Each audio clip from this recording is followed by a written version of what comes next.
इरफान पठान आपको आईपीएल 2025 में कमेंट्री करते हुए नजर नहीं आएंगे। जो कमेंटेटर्स की लिस्ट है उससे इरफान पठान को बाहर कर दिया गया है। यानी इरफान पठान इस बार आपको आईपीएल में कमेंट्री नहीं करते हुए दिखेंगे। उन्होंने अपना एक यूट्यूब चैनल लॉन्च किया है, अब वहां पर वो बोलते हुए दिखेंगे।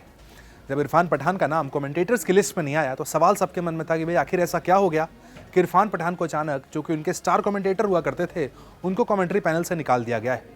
इसके बाद से तमाम तरह की रिपोर्ट सामने आई, एक एक करके अपने अपने रीजंस दिए जा रहे हैं। लेकिन जो सबसे महत्वपूर्ण रिपोर्ट है वो ये कहती है कि कुछ खिलाड़ियों ने इरफान पठान की शिकायत की थी कि इरफान पठान अपना पर्सनल एजेंडा भी कई बार चलाते हुए नजर आते हैं। जिन खिलाड़ियों को पर्सनली लाइक नहीं करते उनकी आलोचना करते हैं। रिपोर्ट यहाँ तक कहती है कि बॉर्डर गवस्कर ट्रॉफी के दौरान एक खिलाड़ी ने उन्हें ब्लॉक तक कर दिया था। वो खिलाड़ी कौन है इसका नाम तो वहाँ पर रिवील नहीं किया गया, लेकिन इरफान पठान को लेकर कहा गया है कि बार बार कहीं ना कहीं पर्सनल एजेंडा उनकी कमेंट्री में देखने को मिलता है, जिसके चलते खिलाड़ी उनसे काफ़ी ज़्यादा परेशान थे और उनकी शिकायत की गई है, जिसके बाद से उन्हें आईपीएल 2025 के कमेंट्री पैनल से बाहर कर दिया गया है। रिपोर्ट के मुताबिक इरफान पठान को पैनल से बाहर इसलिए किया गया है क्योंकि ब्रॉडकास्टर उनके द्वारा ऑन एयर यहाँ तक कि उनके सोशल मीडिया हैंडल पर भी पर्सनल एजेंडा रखने से खुश नहीं थे। बीसीसीआई के एक सूत्र के हवाले से रिपोर्ट में कहा गया है, पठान का कुछ साल पहले कुछ खिलाड़ियों के साथ झगड़ा हुआ था, तब से वो उन पर आक्रामक तरीके से टिप्पणियां करने से नहीं कतरा रहे हैं। यह मुद्दा उठाया गया कि कुछ अन्य जूनियर खिलाड़ी भी इस विवाद में फंस गए। उन पर सोशल मीडिया प्लेटफॉर्म पर खिलाड़ियों को निशाना साधने के भी आरोप है, भले उनका नाम न लिया गया हो।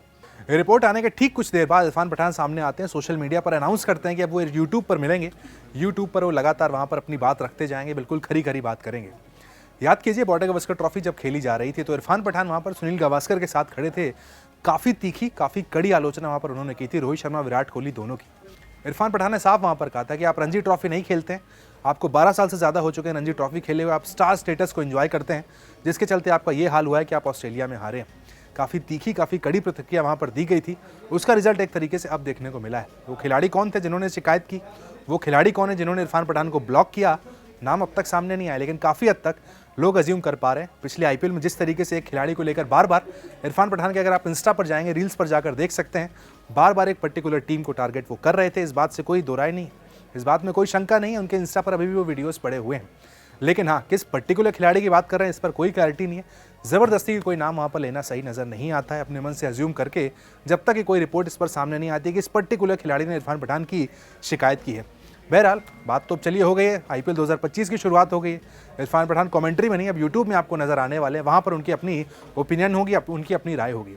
वैसे इस मुद्दे पर आपका क्या मानना है? कमेंटेटर्स क्या सख्त टिप्पणी उन्हें खिलाड़ियों पर करनी चाहिए, नहीं करनी चाहिए? आप कमेंट सेक्शन में बता सकते हैं।